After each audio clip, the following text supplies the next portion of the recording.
నేను ప్రత్యక్షమవుతాను. బయట ప్రపంచం అల్లకల్లోలంగా ఉంటుంది, కానీ నీలో మౌనం పుట్టినప్పుడు నువ్వు సముద్రంలో అయిపోతావు. అలలు వస్తాయి పోతాయి, కానీ నీలో శాంతి ఉంటుంది. భక్తి అనేది నువ్వు ఆ నిశ్శబ్దం నుంచి నేర్చుకుంటే నేనే నీ జీవితంలో ప్రతి బాధను ఒక గురువుగా మారి ప్రతి ద్రోహం ఒక బోధగా మార్చేలా చేస్తాను. ప్రతి కన్నీరు ఒక ఆశీర్వాదంగా మార్చేస్తాను. నిశ్శబ్దంలో నేను ఉన్నాను.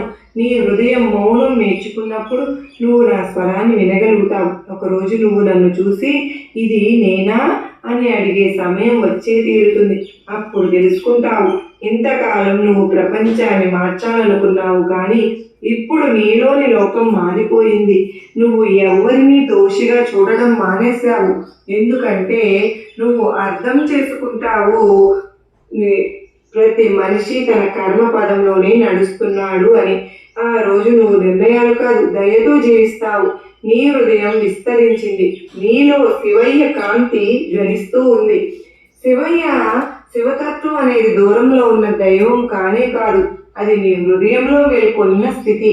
శరణాగతి అంటే ఓటమి కాదమ్మా, అది స్వీకరణ. నువ్వు నీ జీవితాన్ని నాకు, నీ బాబాకు అప్పగించినప్పుడు నువ్వు భయాన్ని కోల్పోతావు. ఎందుకంటే అప్పటి నుంచి జీవితం నీ భుజాలపై కాదు, నా భుజాలపై ఉంటుంది. నువ్వు నా ముందు నిలబడి నా బాబా నేను తప్పు చేసేశాను అని శివయ్య దగ్గర చెప్తే నీ మాత్రమే చూడు, నీ నిజాయితీ మాత్రమే చూస్తాను. ఎందుకంటే నేను శిక్షించే భగవంతుని కాదు, మార్చే దేవుడిని. నువ్వు మారాలనుకున్న క్షణం నుంచే నీ పాపభారం కరగడం మొదలైపోయింది.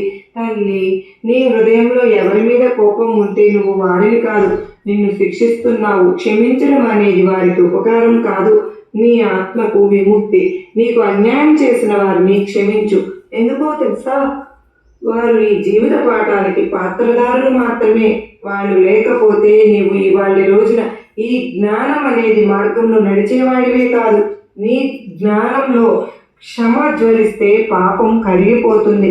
మంచు ముక్క సూర్యుని ముందు కరుగుతున్నట్లు తల్లి, పాపం కేవలం పశ్చాత్తాపంతోనే కడగబడుతుంది.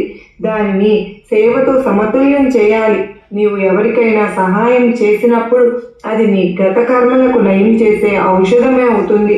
వృద్ధులకి నీరు ఇవ్వు, ఆకలితో ఉన్నవారికి అన్నం పెట్టు, విషాదంలో ఉన్నవారికి ఓదార్పు మాట చెప్పు. వారికి ఓదార్పు మాట చెప్తే అవి చిన్న పనులు కావు తల్లి, ఆత్మశుద్ధి యజ్ఞాలు. ప్రతి సహాయము చేసినప్పుడు నీలో నువ్వు ఒక పాపరేణువు తొలగిపోతుంది.